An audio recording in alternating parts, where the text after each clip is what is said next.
हे इंसान, कभी विचार किया है यहां पे किस लिए आया है और आखिर जाना कहां है? किस लिए आया है? आमतौर पे लोगों का एक रवैया बन चुका है, खाओ पियो ऐश उड़ाओ, ये जग मीठा अगला किसने देखा है? अगला जिन संतों ने, पीर फकीरों ने, पैगंबरों ने देखा है, उनकी मानने को तैयार नहीं होता। उनके लिए कह देता है कि नहीं, वो वैसे ही कहते हैं, फजूल की बात करते हैं, यूं ही कहते हैं, जबकि ऐसा नहीं है। तो भाई ये सोचो, आप किस लिए आए हैं, क्या आपका काम है और क्या कर रहे हो, यह जानना अति जरूरी है। एक बात आपको बताएं, हमारे धर्मों में इंसान को सर्वश्रेष्ठ बताया है कि सबसे श्रेष्ठ इस धरती पे अगर कोई प्राणी है तो वो है मनुष्य। हिंदू धर्म में कहा है सर्वश्रेष्ठ, अति उत्तम जून,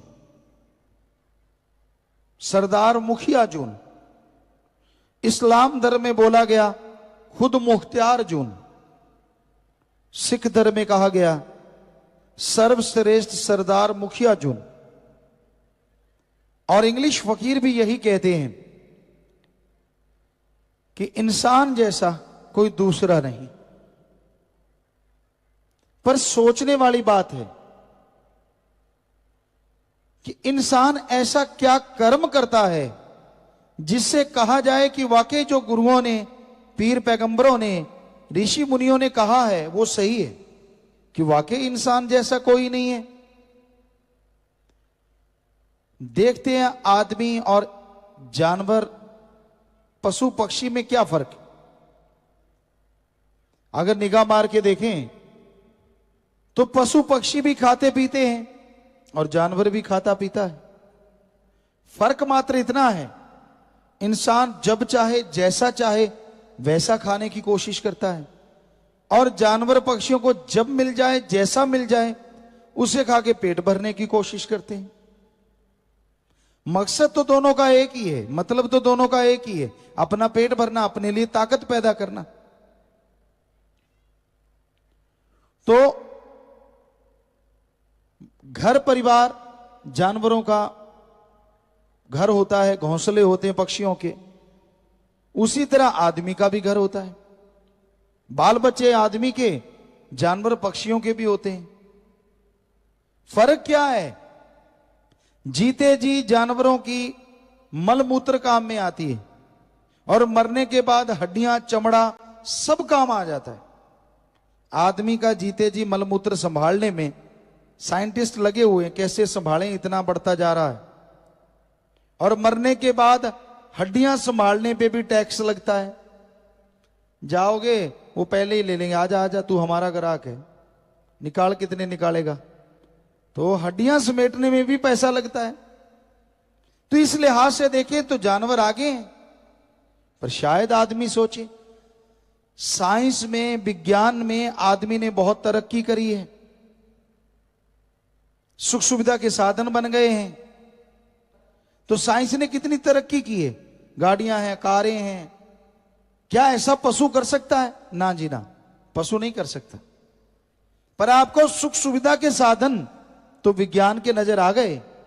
पर अगर आज कहें कि आदमी बारूद के ढेर पे बैठा है, सारी दुनिया बारूद के ढेर पे बैठी है, तो गलत नहीं होगा।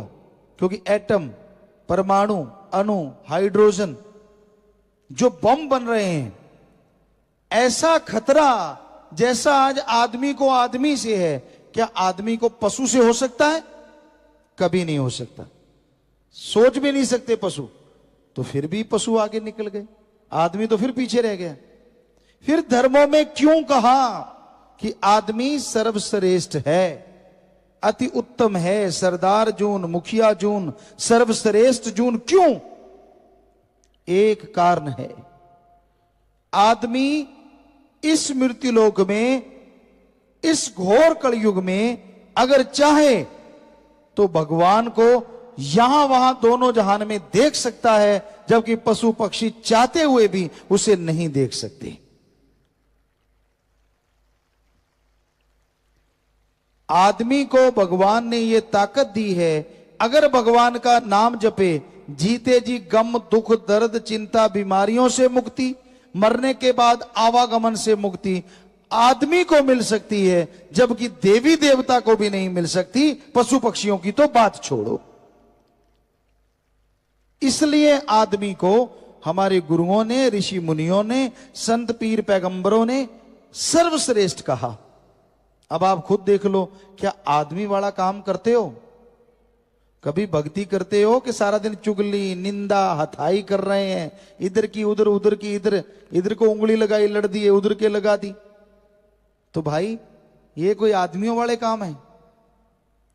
हमारे वेद शास्त्र, हमने सभी पवित्र ग्रंथ पढ़े, हिंदू धर्म के हमारे वेद शास्त्र, और जिनमें गीता रामायण महाभारत, चारों वेद, पांचवा वेद महाभारत को भी कहा जाता है, सारे धर्मों में यही कहा गया है जो हम आपको आज बताएंगे। 100% यही बात आती है कि आदमी कहलाने के हकदार तो ही हो अगर आदमी वाला काम करो, वरना शैतान से भी आप आगे हो। कई लोग आदमी सोया पड़े हैं, उनको मार दिया, किसी को तड़पा दिया, चंद नोटों के लिए किसी के बेटे को उठा लिया, भाई ने भाई को मार दिया। शैतान भी शर्मा जाता है, वो भी बच्चों पे हाथ नहीं उठाता था, आज आदमी शैतान का बाप बना हुआ है। अपनी मां की संभाल नहीं, अपने बाप की संभाल नहीं। कई लोग हमारे पास आते, गुरुजी प्रसाद दो। किस लिए भाई? मेरे मां बीमार है, उसकी मुक्ति हो जाए। हमने कहा ऐसा प्रसाद तो हमारे पास नहीं, जिसको दें वो मर जाए। आप मारना चाहते हो? कहता नहीं, वो टट्टी पेशाब चारपाई पे करता है। तो हमने कहा जब बचपन में तू करता था तब तेरी मां ने तो नहीं कहा कि इसकी मुक्ति कर दो? वो तो नहीं बेचारी बोली कि इसका रोज टट्टी पेशाब कर उठाना पड़ता है, दिन को भी रात को भी, कोई प्रसाद दे दे बेड़ा पार कर दे? वो तो नहीं बेचारी बोली। अब उसका तुझे उठाना पड़ गया, तो अब तू कहता है कि वो मर जाए। लानत है ऐसे औलाद पे। कहां चली गई हमारी संस्कृति? हमारे धर्मों में तो यही शिक्षा है। अरे बचपन में मां बाप टट्टी पेशाब उठाते हैं। हमारा धर्म, हमारे देश में यही संस्कृति है। जब वो बुजुर्ग हो जाएं तो उनके बेटे बेटियां उनके हाथ की लाठी बने और उनको बच्चों की तरह संभालें। यह है हमारी संस्कृति। ना कि उनको बूढ़ा कह के एक भूसे वाले कमरे में डाल दें, सूखा रोट खिलाएं। नहीं नहीं नहीं, मरने के बाद आप खर्चा करते हो, शर्म नहीं आती? जीते जी सूखे रोट दिए और मरने के बाद हलवा पूरियां खाओ जी, अपनी नाक का सवाल है। और जब वो जीते जी उनको नहीं खिलाए तब नाक किधर गई थी? शर्म नहीं आती? जिन्होंने बड़ा किया, पढ़ाया लिखाया, ठीक है उनमें अवगुण हो सकते हैं, तो वो भी आदमी, क्या हुआ अगर मां बाप है? उनमें भी अवगुण हो सकते हैं, उनमें भी बुरी आदतें हो सकती। आपकी नहीं बनती तो राड़ से बाढ़ अच्छी, अलग रहो, लेकिन उनको कभी बुरा ना कहो और उनकी सेवा से मुंह ना मोड़ो। जितना हो सके उनकी सेवा करते रहो। घर से सेवा शुरू करो, फिर करो समाज की सेवा। पर आज का युग ही ऐसा है। हमने देखा बुजुर्गों को बूढ़िया, डैनिया, इतने इतने गंदे नाम लेंगे भी। है तो तेरा ही खून, तेरा ही बाप है, तेरी मां है, क्या कह रहा है? शर्म नहीं आती तुझे? अपनी मां के लिए, बाप के लिए इतने निरादर के शब्द प्रयोग में लाता है। और मां बाप को भी चाहिए बच्चों को आशीर्वाद दें। एक उम्र होती है, वेदों में लिखा हमारे, वो तो 75 साल था, लेकिन आज की उम्र माने तो 50-55 साल। उसके बाद आपको संन्यास लेना चाहिए। बच्चों के कंधे पे सारा बोझ डालो कारोबार का, कि बेटा मैं बैठा हूं, काम धंधा संभाल, मेरे अनुभव की जरूरत पड़े तो मेरे से पूछ ले, वरना भाई मेरे से जैसा अच्छा बुरा हुआ कर लिया, अब तू जान। और खुद करो भक्ति, पर बुजुर्ग टांग अड़ाते ही रहते हैं, हटते नहीं। ऐसे नहीं ऐसे करो, ऐसे नहीं ऐसे करो। अरे इतनी कमजोर टांगे हुई पड़ी है, क्यों उड़ा रहा है? राम राम जप, ये लिखा हमारे धर्मों में। पर हमने देखा है नौजवानों को कम फिक्र होता है, बुजुर्ग जो जो। एक माता आई, हमने कहा बोल माता क्या चाहिए? बातें चल रही थी, संगत बैठी थी। हमने कहा शायद कोई बीमार होगी कुछ, या भगवान का नाम मांगेगी। कहती गुरुजी एक बात सुनो, हाँ मुझे पड़पोता चाहिए। तेरी आगे बेटों ने पोतों ने रंग लगा दिया। कहती नहीं रंग तो नहीं लगाया, फिर भी दिल करे। अरे भगवान को पाने का दिल क्यों नहीं करता? आगे से आगे फंसते जा रहे हैं, फंसते जा रहे हैं। तो कहने का मतलब दोनों पीढ़ियों को समझना चाहिए। हमारी संस्कृति को बुजुर्ग आशीर्वाद देते हैं, और एक उम्र आती है उसके बाद सन्यास लेके बच्चों के कंधों पे बोझ डाल देते, तू जान भाई तेरा काम जाने, मैं तो राम नाम जपूंगा। तो दोनों पीढ़ियों में कमी है, नौजवानों में भी बुजुर्गों में भी। दोनों को ही हम कह रहे हैं समझो अपने अपने कर्तव्य को, समझो अपने अपने फर्ज को, और उसके अनुसार चलो। ये कहता है हमारा धर्म, ये कहते हैं हमारे विधि विधान।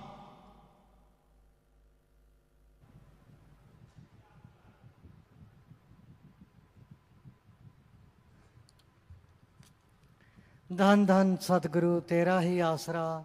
सतगुरु जी की प्यारी साध संगत जी, सतगुरु जी के पावन चरण कमलों में ध्यान एकाग्र करते हुए अब सभी ने सुमिरन करना है जी। जिन्होंने नाम शब्द गुरमंत्र नहीं ले रखा, वो सर्वधर्म का जो साझा नारा है, धन धन सतगुरु तेरा ही आसरा, उसका जाप कर सकते हैं जी। सुमिरन से पहले यह अरदास प्रार्थना सभी ने मिलकर बोलनी है जी। धन धन सतगुरु तेरा ही आसरा। हे परम पिता सतगुरु परमात्मा, आप हमारे गुरु MSG संत डॉक्टर गुरमीत राम रहीम सिंह जी इंसा को जल्दी से जल्दी परमानेंट हमारे बीच ले आए जी। हे MSG गुरु जी, आप जी परमानेंट हमारे सामने पधारो जी। हम सारी साध संगत आप जी से नारा लगाकर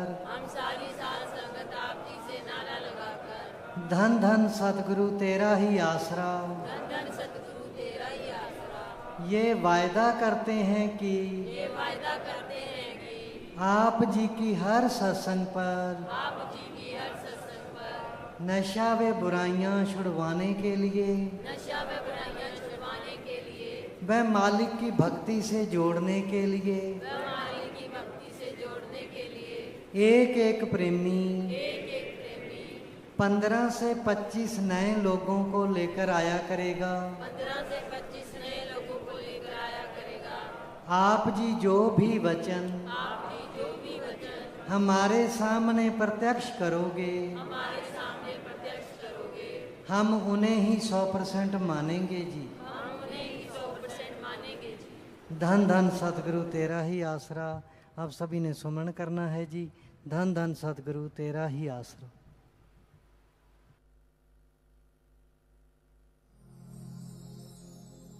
धन धन सतगुरु तेरा ही आसरा।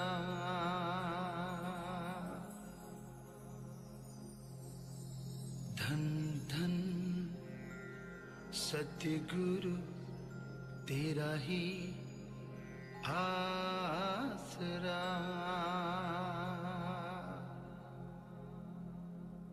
धन धन सतगुरु तेरा ही आसरा।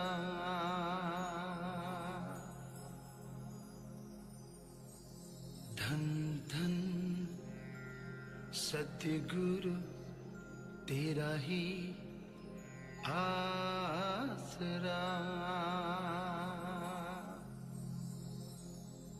धन धन सतगुरु तेरा ही आसरा।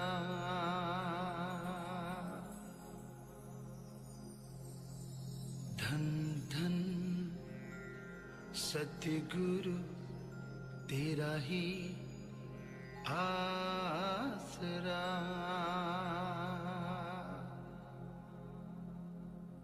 धन धन सतगुरु तेरा ही आसरा।